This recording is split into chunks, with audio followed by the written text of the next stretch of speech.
All right, so I just want to welcome everyone and thank you for taking the time today to join us for our Stride Talks with 211 Alberta. And my name is Jessica, and we're coming to you from the John Humphrey Center for Peace and Human Rights, a local nonprofit charitable organization working to advance dignity, freedom, justice, and security through collaborative relationships and transformative education on peace and human rights. Before we begin, we wish to acknowledge that JHC is located on Treaty 6 territory, Nemaskwaci Waskahagan, which is Cree for this place we call home, otherwise known as Edmonton. In particular, we do wish to acknowledge the Papas Chase First Nation on whose land we stand, a nation that was entirely displaced from the land to make way for the ongoing flow of settlers.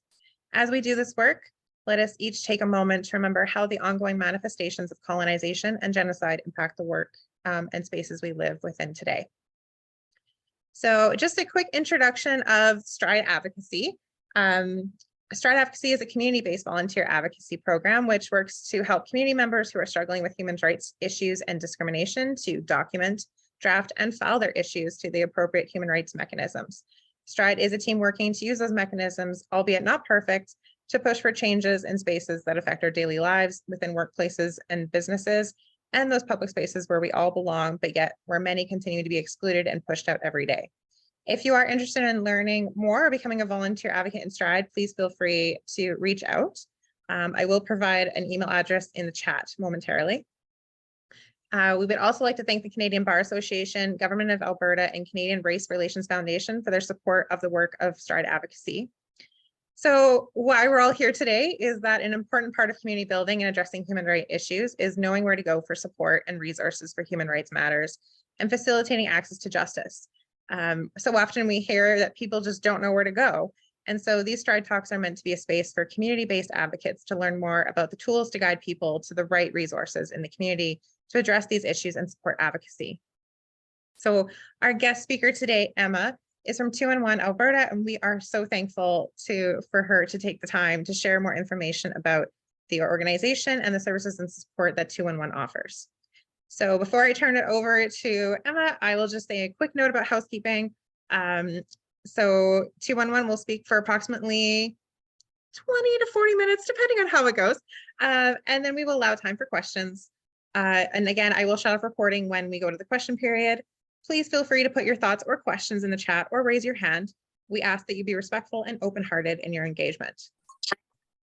And with all that said, I would like to officially welcome and hand things over to our guest speaker, Emma. Thanks for being with us today, and I'll let you begin.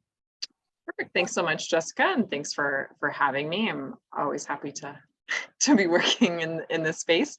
I'm going to share my screen in a minute, but just first a couple of introduction pieces for me. So I'm Emma Potter. I am the Director of Service Systems at the Canadian Mental Health Association. We're operating partner for 211 Alberta. I've worked with 211 for 10 years now. And think I know a lot about it. And so hopefully I'll be able to answer any questions that you have. The presentation today that I have for you today is going to start off with a little bit of information about 211 and what we do at a kind of just a baseline level. And then I'll move into a little bit more about specific information about navigating legal supports and legal resources and some of the common referrals that we make on 211 in that kind of space, because that's what Jessica had asked me to focus on. But certainly when we get to the end, I'll do my best to answer questions on kind of all of the topics that I cover. So if you'll just bear with me for 1 second while I do my fun just dance on sharing my screen. There we go. I think you guys can just see the slide now, correct? Okay. So 211 is a information, referral, and navigation support service that connects people to a wide range of community, social health, and government services. This is an image that we use that looks at the 211 reasons why people might phone 211. It's very broad. We really are a support that helps people connect to any of the different types of supports in their community that they may benefit from. So really our goal at 211 is to empower communities across Alberta by connecting individuals with the supports and services that they need right when they need them. Every day, each of us depends on services that we don't think about. Our electricity, water, internet systems are just there, reliably springing into action with the touch of a switch or a tap. But what happens when your everyday life has gone wrong? When there's a button, where is the button to push to connect you to the services you need when you're in a crisis or trying to get any of your needs met around housing, basic needs, mental health care? Too often, individuals are left in the dark about these supports, stumbling their way into closed doors and dead ends. 211 works to shine a light on the resources available in every community in Alberta by plugging individuals in to a network of supports. Just like the power grid, every community in the province is a grid of resources. These can be housing supports, mental health services, employment assistance, food security programs, or others. 211 makes the connection to all of them. That was the end of my fancy animations. So it'll be decidedly more analog from here on out. So 211 is available 24/7 by phone, text, and chat. Disregard the 8 a.m. to 8 p.m. For text and chat. We're now 24 hours for all of those modes. We also have a web search tool available on our website at ab.211.ca.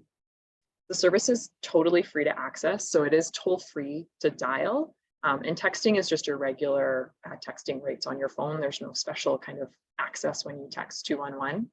Our services are confidential. We know that reaching out and asking for help and getting connected to services is a vulnerable space for people. And so we want to make sure that we're maintaining people's confidentiality whenever we can, which is basically all the time, unless there's a risk to themselves or perhaps a child abuse situation that may be occurring where we're kind of legally required to report.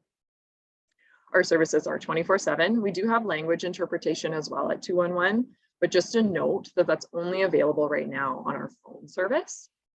Some of our staff do have additional language capabilities, and if they have them, they will use them on the live call, but we do utilize a third-party interpretation service for that on our phone. When we reach out, people reach out to 211, we have highly trained staff that answer 24/7. They do a lot of work in terms of being able to establish a connection with people very quickly. Most of our interactions on 211 are on average only about 7 or 8 minutes long. They can be longer, closer to 15 or 20 minutes if the situation is more complex, or they can be shorter if the situation is just, hey, can I get a phone number for something? But our staff are trained to very quickly establish rapport with the individual and open up a dialogue and a narrative about what's going on for that individual. We call that a needs assessment, which is a very fancy way of saying, and it might sound like it's official, but really it's a conversation about what's going on. How can we help? And how can we help prioritize? So our staff are trained to, in a conversational way, dig into what's going on, help the clients to prioritize what's going on, and to identify the circumstances and the situations within their experience that may lead to better referrals and better connections for them. All of our staff at 211 Alberta are also cross-trained in crisis intervention. A unique thing about 211 in Alberta that's different from other parts of the country is that both of our 211 centers in Edmonton and Calgary are co-located with the local crisis lines. And so all of the staff have the benefit of having that additional training. And it also means that they can assess and pick up on safety risks that may come up and do what they need to do in terms of ensuring the immediate safety of any individuals. And if the person's in crisis in that moment, connecting them right away to the best support for that. And we do a lot of work around maintaining safety. So how do we make sure that people can maintain their safety through a referral or through safety planning during the call if we need to. We provide referral information as well as just general information about service access and navigation to people based on what their needs are. We have a database of many resources that is verified annually that our staff will utilize to make the right connection to people. It's really important that when we make the referrals, there are two places where the information is verified and we know that it's true. So we're not just making up and sending people to places that we heard about. We are sending people to referrals and making connections to places where that referral has confirmed, yes, we do this. This is how we do it. This is how people can access our service. So we know that we're sending people to the right place. As you guys, I'm sure know, it is not always as simple as making a phone call, telling people what you need, and getting the support for that need. And so sometimes advocacy is required. In the 2-on-1 space, what advocacy looks like most frequently is coaching for self-advocacy. So we're doing a lot of work in terms of brief interactions with folks. And so that means that we're taking the time to give them information about, make sure you have this information. Go and talk to this person first. You have the right to ask to speak to a supervisor. Here's how you can do it. Doing a little bit more in terms of making sure that they know what their rights are in terms of what they can ask for and how they can ask for it, and making sure that they have all of the pieces of the puzzle for accessing that support as well, are kind of the key elements. And then our staff will recognize when somebody is beyond kind of the point where they're able to do that advocacy for themselves. And in that case, we would have referrals then into programs where advocates can help them with the next step. So many of you, maybe those referrals. Also, we have referrals within our own organization here at CMHA that kind of fit that bill. So we are trained to kind of identify when self-advocacy might be enough to support somebody, or when additional more in-depth advocacy may be required. And then we follow up. So follow up is not a guarantee and a given on 2-on-1, but it is something that we try to do on about 8 to 10% of the interactions that we have. As the person in charge of the program, I would love to tell you that my staff only offer follow-ups so that we can get surveys completed, because that's what I like to know is the surveys. But honestly, what they do is they offer follow-up for the people who need it the most. So when there's an individual who's dealing with multiple and complex needs, who might benefit from a check-in a week later to see how things are going. When there's a situation where we've provided a few options, but there are others, if those ones don't work out, they're offering the follow-up. So there really are follow-ups on 2-on-1. Yes, they are to get information about the outcome, but they really are to provide support to that individual who has a need. So just a little bit about, so far in 2022, 2-on-1 in Alberta has answered just shy of 80,000 contacts. Primarily that's coming through phone to us. However, we do get quite a few through text and through chat. About 10% of our interactions right now are coming through our text and chat modes. But I can tell you that since we launched 24/7 text and chat in 2020, that proportion is growing. And so that's a mode that we want to maintain and continue to have live access to 24/7, because we know that for a lot of people, that's an easier way to reach out. Picking up the phone and dialing and talking to somebody on the phone is not as natural for people as it may have been in the past. And so those are unique modes that we want to continue to have 24/7 access to. Our database of community resources is the backbone of the work that we do. We wouldn't have a 2-on-1 if we didn't have our database.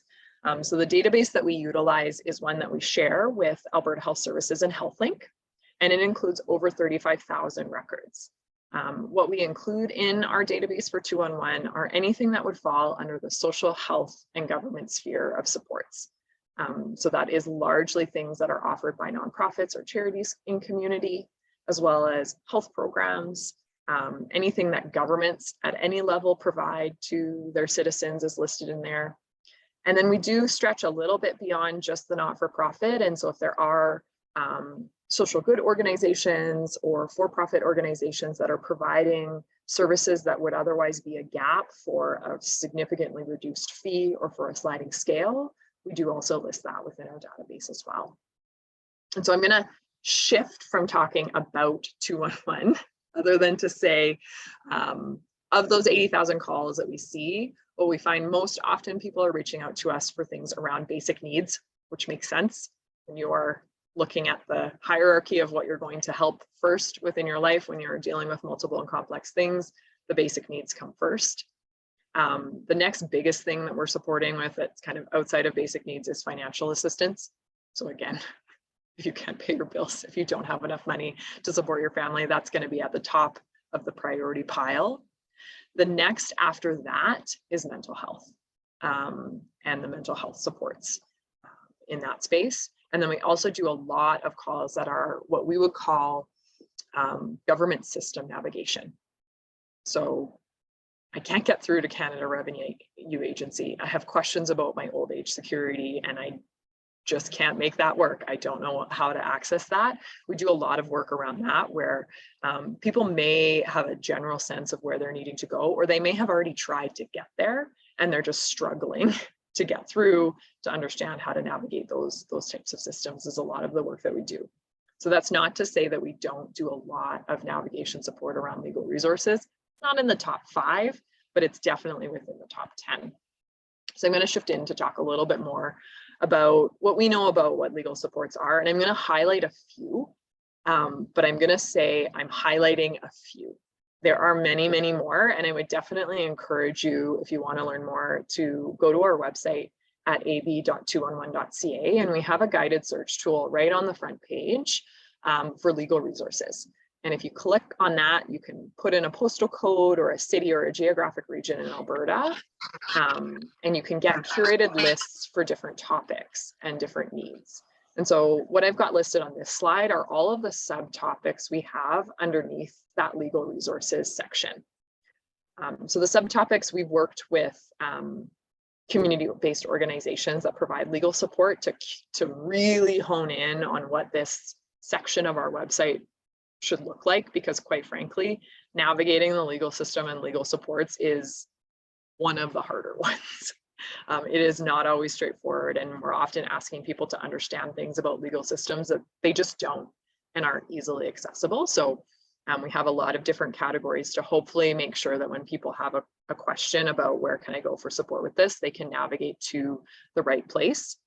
In many cases, there will be the same resources in each of the categories, but the hope is that it will guide people to where they need to go within our database for legal support. So I would definitely encourage you guys to take a look at that on our website and play around. And if you see something missing because you know something, feel free to flag that for us, because our database is an iterative and our website is always constantly changing as a result of that. So one of the key kind of, I don't work for a community legal clinic, but I say the backbone resources for legal support in many communities are community legal centers. So they are not in every community in Alberta, but certainly here in Edmonton, we have them, and they're in kind of the larger population centers in Alberta. And they're one of the key places that can provide legal information and advice to people who are low income. Generally, how that's done for most community legal clinics, because as you can imagine, the demand often far outstrips the supply in these spaces, is through legal information sessions. So teaching people about the legal system in areas that are high needs in the community. So for example, here in Edmonton, I know they have information sessions on family law that are very well attended, income support advocacy and things like that. They also have legal advice clinics that you can register for to go and speak to a lawyer and access that support without having to pay for it if you can't afford that. And they do a lot of income support advocacy as well. When you think about the population that is low income in our community, a lot of that is as a result of struggling to get the supports that really they should be getting and deserve, and having to go through appeals and different things that way. So that's a huge part of what they do. Drop in the bucket for sure, but certainly community legal clinics is a really great place to start. One thing of note with most community legal clinics, I'm not going to say all, but certainly the one here in Edmonton, they don't deal with criminal law matters. And so that's really important when navigating kind of legal supports, is having a basic sense of what type of law it is, whether it's civil law, family law, immigration, criminal. That's often where kind of boundaries around service access lay, is in the type or the field of law. And so that's a really big piece with community legal centers, having kind of that boundary of not dealing with criminal law, but they do quite a bit around landlord and tenant, human rights, employment, debt, small claims, things like estate, including guardianship and trusteeship as well. And once you go to legal clinics, depending on the need of the client, they may also then be referred into other programs like the civil law program, the family law program, or the immigration law program that's provided. So I put their website down here. You could also Google them and you can find them on our search tool all over the place because they're a pretty critical support. So then where do you go for criminal? Typically, oh, I see a typo. Should not say Edmonton Community Legal Center up there. Legal aid. So legal aid provides affordable legal service for family law, domestic violence, child welfare, immigration, youth, adult criminal defense. They do provide legal services, including legal representation. So that's something that's not always offered through other legal supports. They do also provide the duty counsel that's at the courthouse. So if people do not have legal representation and they are going to court, duty counsel is there to support them. As well, here in Alberta, legal aid offers the emergency protection order program for people who are fleeing domestic violence or who may have a safety risk in their home where they need a protection order in place. Legal aid can support with that as well.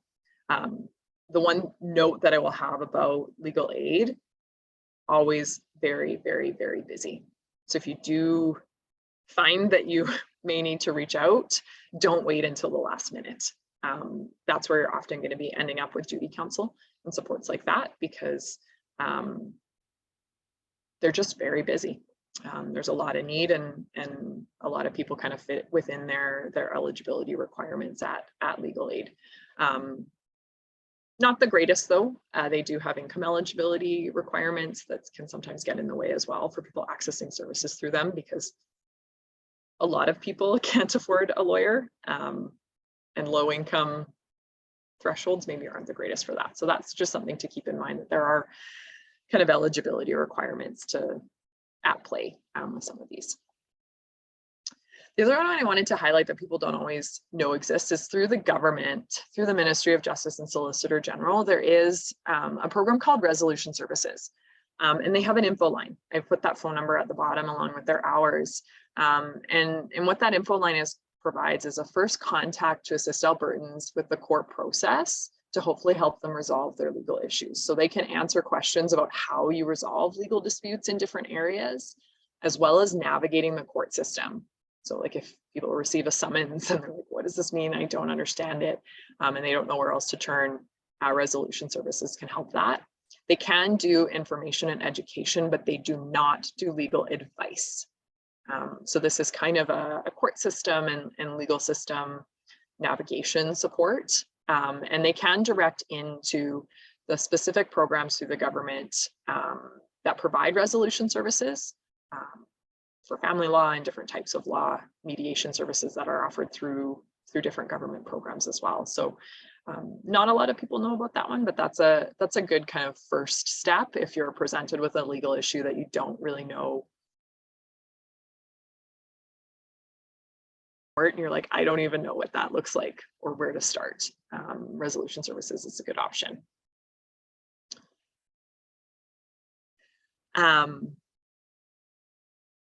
Education. So this is also a really big piece, and I wanted to put a flag out for the Center for Public Legal Education here in Alberta.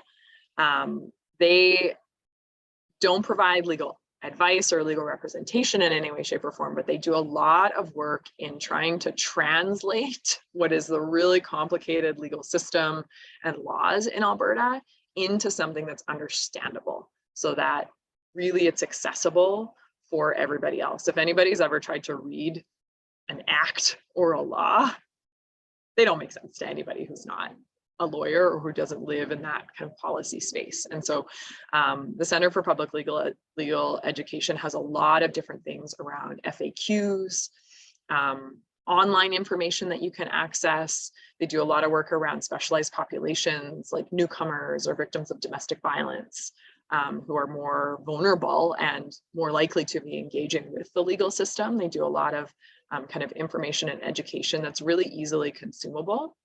Like I said, in plain language, what does this mean? Stuff like that. And they do a lot of training and workshops. So you get on their mailing list, they do have some really good options there through the Center for Public Legal Education that can be also a really good first step if you're wanting to learn a little bit more about a certain area of the law. They've also done some really good sessions as well if you want to understand the difference between providing support to people versus legal representation and how to set boundaries for that as a service provider, because that can sometimes get messy, especially when you're in an advocate space. Before I close off and we open the floor for questions, I wanted to flag a few other supports that I didn't do full slides on because it just would have taken way too long. But there are some other big kind of supports, particularly in the criminal justice system and resolution services and things like that, that I wanted to flag. So one of them is Native Counseling Services of Alberta. So they do some court work programs specifically for Indigenous folks. And they have people in courthouses to support people who identify as Indigenous in that court system, have that more culturally appropriate, have that restorative justice lens as well. So they're a really awesome resource if you're working with somebody who identifies as Indigenous around kind of legal access and legal advocacy as well. Also, Elizabeth Fry Society and the John Howard Society are two that are often lifted up, particularly for people who are involved in the justice system.